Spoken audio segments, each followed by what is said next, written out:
ಅಪರಿಚಿತ ಶವ ಪತ್ತೆ.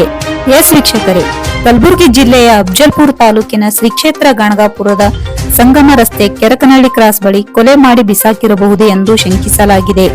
ಇನ್ನು ಘಟನಾ ಸ್ಥಳಕ್ಕೆ ಭೇಟಿ ನೀಡಿ ಶ್ವಾನದ ಮುಖಾಂತರ ಪರಿಶೀಲನೆ ನಡೆಸಿದ ದೇವಲ್ ಗಣಗಾಪುರದ ಪೊಲೀಸ್ ಠಾಣೆಯ ಪೊಲೀಸರು, ಸಿಪಿಐ ಮತ್ತು ಡಿವೈಎಸ್ಪಿ ಇನ್ನೂ ಈ ಘಟನೆ ಕುರಿತು ನಿಖರವಾಗಿ ತಿಳಿದು ಬಂದಿಲ್ಲ ಎಂದರು.